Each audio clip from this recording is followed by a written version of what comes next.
함께 에스겔 43장의 말씀을 우리가 교독했습니다. 계속해서 하나님께서 보이신 에스겔 환상 가운데 새로운 성전에 대한 환상을 하나님 계속 보게 하시는데요. 에스겔을 안내하는 이가 이제 성전 측량을 마칠 즈음 되었을 때 다시 에스겔을 동쪽을 향한 문으로 데리고 갑니다. 에스겔은 그곳에서 하나님께서 동쪽으로부터 다시 오시는 영광스러운 모습을 보게 됩니다.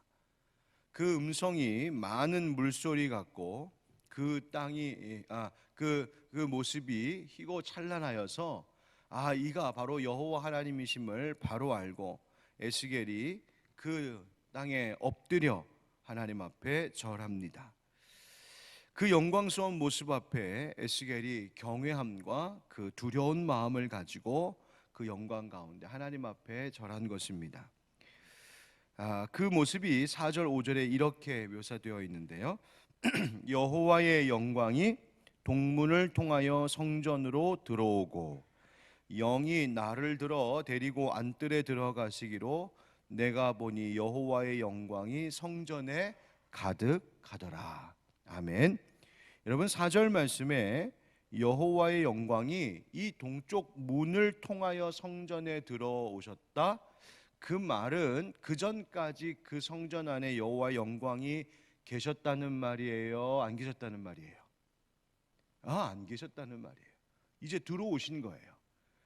여러분 이 말씀을 주목해야 할 이유가 있습니다. 이전에는 하나님의 영광이 이곳을 떠나 있었기 때문입니다. 정말 그랬는가? 예, 그랬습니다. 에스겔서 10장 11절에 보면 여호와 하나님의 영광이 성전에서 떠나셨다라고 되어 있습니다. 이스라엘 백성, 유다 백성들의 그 범죄함으로 그 가증한 일들로 인하여 하나님의 영광이 성전에서 떠나는 비극적인 일이 있었습니다. 그런데 다시 하나님께서 이제 돌아오셨다라고 하는 것은 하나님께서 이 모든 것들을 다시 회복시키시겠다라고 하시는 말씀입니다. 시편 24편 9절 10절에 이 말씀이 있습니다. 문들아 너희 머리를 들지어다. 영원한 문들아 들릴지어다. 영광의 왕이 들어가시리로다. 영광의 왕이 누구시냐? 만군의 여호와께서 곧 영광의 왕이시로다. 셀라. 아멘. 여러분 이 찬양은 마치 개선 장군이 전쟁에서 승리하고 돌아올 때 부르는 승전과 같은 찬양 노래인데 하나님께서 그렇게 모든 것을 이제 이기시고 다시 승리하여 돌아오시는 그 영광을 보여주고 있는 말씀이에요. 이 영광스러운 모습, 이 회복의 모습을 에스겔이 목격한 것이지요. 그 여호와의 영광이 성전 안에 가득하더라.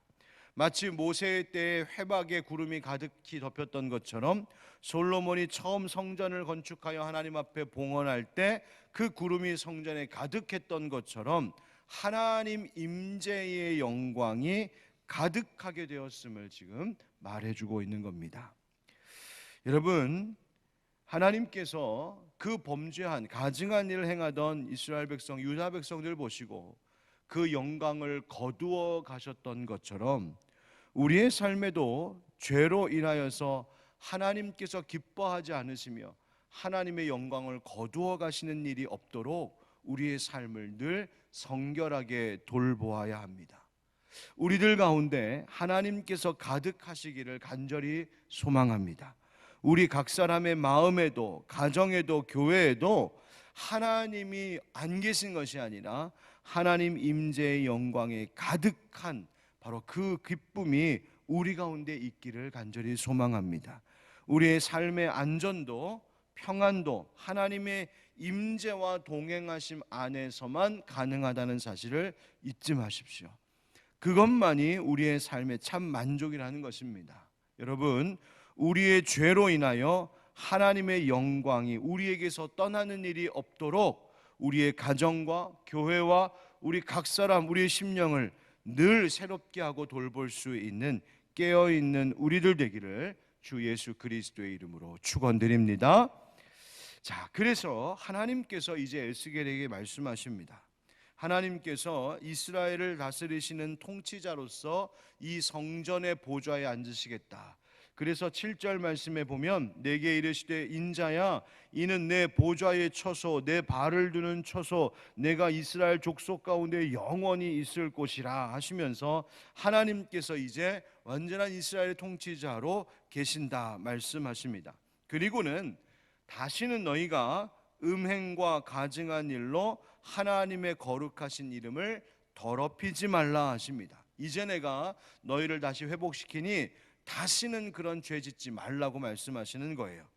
특별히 7절과 9절 말씀에 보면 죽은 왕들의 시체로 다시는 이런 왕들의 시체라는 이야기가 나오는데 아마도 바로 유다 왕들 가운데에 음행하고 우상 숭배하여서 하나님께 심판받고 책망받고 멸망했던 바로 그 왕들을 기억하시면서 그들과 같이 되는 일이 다시는 없게 하라고 말씀하시는 것으로 볼 수 있습니다. 자, 그렇게 모든 죄악을 제거하여 버리면 그때서 9절 말씀에 뭐라고 되어 있습니까? 9절 끝에 그리하면 내가 그들 가운데 영원히 살리라. 어떻게 하면 하나님이 우리 가운데 영원히 사신다고요? 모든 죄악을 제거해 버리면. 이것이 바로 하나님의 영광이 떠나지 않게 하는 것입니다. 하나님께서 우리 안에 늘 영원히 머무실 수 있도록 하나님이 그 모든 죄악을 제거해 버려라 그렇게 말씀하시는 거예요. 이제 하나님께서 이 측량한 성전 그리고 하나님의 영광으로 다시 가득 채우시는 이 성전을 이스라엘 족속에게 보이라고 에스겔에게 이래 말씀하십니다. 왜 보이라고 말씀하실까? 바로 이 회개하는 백성들을 새롭게 하시기 위하여 자기들이 행한 죄악이 무엇이었는지를 깨달아 부끄럽게 하시기 위하여 하나님이 이 일을 명하십니다. 그래서 11절에 매우 힘주어 하나님 말씀하십니다. 만일 그들이 자기들이 행한 모든 일을 부끄러워하거든 너는 이 성전의 제도와 구조와 그 출입하는 곳과 그 모든 형상을 보이며 또 그 모든 규례와 그 모든 법도와 그 모든 율례를 알게 하고 그 목전에 그것을 써서 그들로 그 모든 법도와 그 모든 규례를 지켜 행하게 하라. 아멘. 하나님이 제도, 구조, 형상, 규례, 법도, 율례 이런 말씀을 계속 말씀하시면서 이스라엘 백성들에게 이것을 알게 하라는 거예요. 하나님께서 이스라엘 백성들이 진정으로 저들이 회개하며 자신들의 죄를 부끄럽게 여긴다면 뭐 하라는 겁니까? 하나님의 법을 제대로 알라는 것입니다. 하나님의 법도를 잘 알고 지켜 행하는 것이에요. 여러분 그렇습니다. 성전이 아무리 근사하게 지어져 있다 해도 건물이 멀쩡하게 잘 서 있다고 해도 하나님께서 떠나 계신 성전이 여러분 무슨 소용이 있겠습니까? 여러분 교회가 텅 비어 있어서 예배 드릴 수 없고 교회에 하나님의 영광이 나타나지 않고 교회에 하나님께서 주시는 평강과 기쁨이 있지 않다면 여러분 그것이 무슨 의미겠습니까? 여러분 예배당 우리 교회 건물만 아니라 우리의 심령과 우리의 삶 가운데 가정에도 하나님의 영광이 떠나지 않고 다시 돌아와 회복됨으로 성전의 영광이 가득한 우리 하늘빛 광성교회가 되기를 주님 이름으로 축복합니다. 그래서 함께 예배하는 우리 성도들의 삶 속에 이 교회 안에 생기가 가득하고 기쁨과 안식이 있고 만족이 넘치고 감사의 찬송이 끊어지지 않고 평안함을 누리고 서로 사랑하고 서로 축복하는 그 즐거움이 우리 교회 가운데 있기를 간절히 원합니다. 하나님의 그 영광, 하나님의 임재가 떠나지 않는 우리 하늘빛 광성교회와 속한 모든 성도 되시기를 예수님의 이름으로 축원드립니다. 자, 이제 여기서 중요한 것이 하나 나옵니다. 성전의 법이라고 하는 것인데요. 12절에 보니까 두 번이나 반복해서 하나님께서 이 말씀을 하고 계세요. 성전의 법은 이러하니라. 끝에도 성전의 법은 이러하니라. 그만큼 중요하다는 것이죠. 하나님께서 여러 가지 말씀들을 쭉 하시는데 그 중에서 가장 먼저 이 제단에 대한 상세한 말씀을 다시 들려주고 계세요. 왜 그런가 생각해 보면 지금 에스겔이 이 성전에 어디쯤 서 있냐면 안뜰에 지금 서 있습니다. 그리고 그 안뜰에는 제단, 하나님 앞에 그 번제를 올려드리는 제단이 있는데, 다른 그 무엇보다도 이 제단을 먼저 언급하시는 것은 뭡니까? 하나님께 제사 드리는 것이 얼마나 중요한지를 먼저 강조하시는 거예요. 여러분 기억하십시오. 이스라엘 백성들은 하나님께 제사하는 공동체, 곧 예배하는 공동체로 부름을 받았습니다. 또 하나님께서 바벨론에서 다시 유다 예루살렘으로 돌아오게 하시는 것도 예배하도록 돌아오게 하신 것입니다. 이스라엘 백성들 하나님께서 출애굽하게 하셨던 것도 여러분 기억하시죠? 하나님께 제사 드리려고, 하나님께 예배 드리도록 우리를 부르셨다고 모세가 그 바로에게 말을 전하지 않습니까?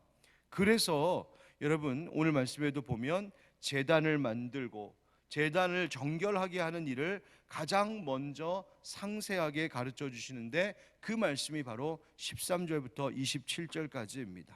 번제와 감사제로 예배드리게 하는 것, 그리고 우리의 이 번제와 감사제에 빠질 수 없는, 우리를 깨끗하게 하는 그 피, 바로 예수 그리스도의 그 희생과 그 보혈에 대하여서 말씀해 주고 계십니다. 여러분 여기서 우리는 이 신앙의 목적, 신앙의 방향, 신앙의 본질이 무엇인지를 다시 한번 깨닫게 됩니다. 하나님 섬기고 하나님께 예배하고, 바로 이것이 우리 존재의 의미가 분명해지는 것입니다. 우리 그리스도인들은 하나님께 예배하는 예배자들, 이 예배 공동체, 바로 그것을 위해서 존재하는 것이죠. 하나님께서 지금 에스겔을 통하여 하나님 앞에 제사 드리는 제단에 대하여, 제단을 만들고 제단을 정결하게 하는 것에 그 먼저 우선순위를 두고 말씀하시는 이유가 바로 여기에 있습니다. 여러분 요즘 우리가 예배를 드리고 예배하기보다 예배를 보는 시대가 되었다고 다들 마음 아파합니다. 그저 영상으로 TV 프로그램 시청하듯이 구경하듯 예배 드리는 시대. 그냥 앉아서 다른 거, 내가 필요한 거, 급한 것 있으면 예배 드리다가도 얼마든지 다른 것 할 수 있게 된 지금의 상황과 환경, 지금 시대가 어쩔 수 없다고 우리가 말하고 또 그것을 우리가 함께 협조하고 따를 수밖에 없는 현실이긴 하지만, 그러나 예배에 대한 정성, 예배에 대한 열정까지 사라져서는 곤란해집니다. 그것은 우리가 존재하고 있는 이유를, 본질적인 이유를 포기하고 있는 것이기 때문에 그렇습니다. 여러분 마음 다하여 예배하십시오. 영상을 통하여 함께 하시더라도 정성 다하여 예배하십시오. 한계가 있어요. 예, 물론 한계가 있지요. 그러나 최선을 다하십시오. 예배 보려고 하지 마시고, 예배 구경하려 하지 마시고, 예배 쳐다보지 마시고 하나님께 예배를 드리십시오. 27절 말씀 우리 한번 같이 읽어보실까요? 시작. 이 모든 날이 찬 후 제8일과 그 다음에는 제사장이 제단 위에서 너희 번제와 감사제를 드릴 것이라. 그리하면 내가 너희를 즐겁게 받으리라. 주 여호와의 말씀이니라. 아멘. 하나님께서 우리가 정성을 다하여 번제와 감사제로 하나님 앞에 예배드리면 그때서야 비로소 내가 너희를 즐겁게 받으리라 말씀하십니다. 여러분 요즘 하나님께서 즐거이 받으실 만한 예배 드리고 계십니까? 하나님께서 즐거이 받으실 만한 인생을 살아가고 계십니까? 여러분 우리 각 사람이, 우리의 가정이, 우리의 교회가 하나님께서 얼마든지 즐겁게 받으실 만한 그와 같은 우리 예배자들, 예배 공동체가 되도록 우리를 항상 새롭게 하기를 우리 주 예수 그리스도의 이름으로 축원합니다. 하나님이 은혜 베풀어 주실 줄 믿습니다. 아멘.